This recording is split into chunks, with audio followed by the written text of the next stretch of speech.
All right, everyone, settle in. This is it, our final, focused review on the Augustan Age. We're going to cut right through all the noise and get straight to the high-yield facts, the stuff you absolutely have to know for the exam. Let's get you ready to ace this. You know, I get it. The Augustan Age can feel, well, pretty dense, right? So many names, dates, all these isms to keep track of. But don't you worry. Think of this as your 5-minute, high-yield study guide. We're going to focus only on what you need to know to nail those questions and get those crucial points. All right, you ready? Let's dive in. Okay, first things first. If there's one thing you take away today, let it be this. The single most important way to understand this period, and trust me, to answer those comparative questions on the exam, is to see it as the polar opposite of what came next, Romanticism. If you can really get that contrast down, I'm telling you, half your work is already done. Just look at this table. It lays it all out so clearly. On one side, you've got the Augustans. Their core values? Reason, order, a sense of decorum. Their favorite poetic form was the heroic couplet. Super strict, super balanced. And the key writers you should immediately think of are guys like Pope and Swift. Now flip to the other side. The Romantics? They were all about emotion, imagination, and, well, freedom.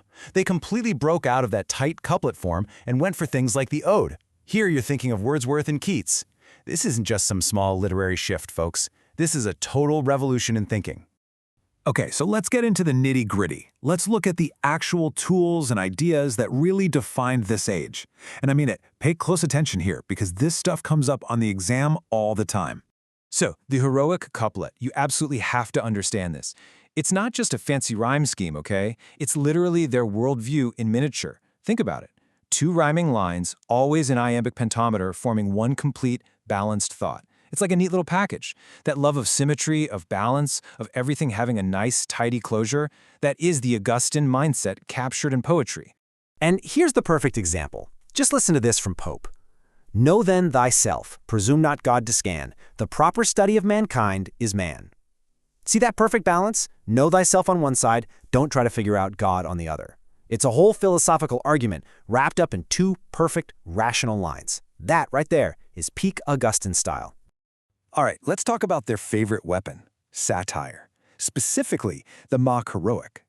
The genius of this thing is all about the ridiculous contrast. Imagine taking the super serious, grand language of an epic poem, the kind used to describe the Trojan War, and using it to talk about something completely silly and trivial. That huge gap between the fancy style and the dumb subject, well, that's where the comedy and the satire just explodes. And the one example you absolutely must have in your back pocket is Pope's The Rape of the Lock. The entire epic story is about a guy snipping a lock of hair from a girl at a party. That's it. But Pope writes about it with all the seriousness of a war between gods and heroes. It's absolutely hilarious, and it's a brilliant takedown of how vain and self-important high society was.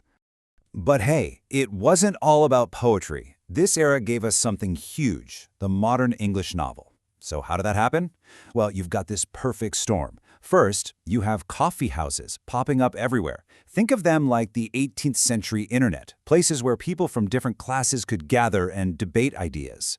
Then, you've got a rising middle class. These people weren't interested in epics about ancient kings. They wanted stories about people like them. This created a huge demand for what we call formal realism, stories that focused on the real individual experiences of everyday folks. Okay, time to talk about the who's who. This is your must-know hit list for the exam. Seriously, if you're cramming, these are the names and the big rivalries you just can't afford to skip. Here they are, your big 4. To make it easy, just create a mental link. When you hear Pope, you think master of the heroic couplet. You hear Jonathan Swift, you think master of savage satirical prose. John Dryden, he's kind of the father figure of the age, the guy who really set the stage for Pope. And then you have Addison and Steele. These 2 basically invented the magazine with their periodical essays, like The Spectator. And in the world of the new novel, you've got a heavyweight title fight, Richardson versus Fielding. This is a classic exam question, so listen up. In one corner, you have Richardson. He writes these novels made up of letters. We call that epistolary, like Clarissa. For him, novels should be super serious and teach you a moral lesson. But then, in the other corner, Fielding just explodes onto the scene. He thought Richardson was stuffy and ridiculous, so he started writing these big, sprawling, funny, ironic novels like Tom Jones that were meant to show you what life was really like. Okay, everybody, screenshot this, write it down, do whatever you need to do, but memorize this slide. These are the firsts, and they are a goldmine for direct, easy points on the exam. 1719, Robinson Crusoe, our first real English novel. 1740, Pamela, the first novel told through letters. 1755, Samuel Johnson gives us the first modern dictionary, a massive deal. And 1764, The Castle of Otranto, which kicks off the entire Gothic novel craze. Know these dates. Okay, pencils down for a second. Let's switch gears. I want to do a quick rapid-fire drill just to test your knowledge and see what's sticking. I'm going to hit you with 5 questions that pop up a lot. You ready? Let's do this. All right, question number 1, and this is a classic UGC net question, so think hard. Who was the writer who first applied the term Augustan Age to English literature? Question 2. You know the word malapropism, right? For when someone uses a word incorrectly in a funny way?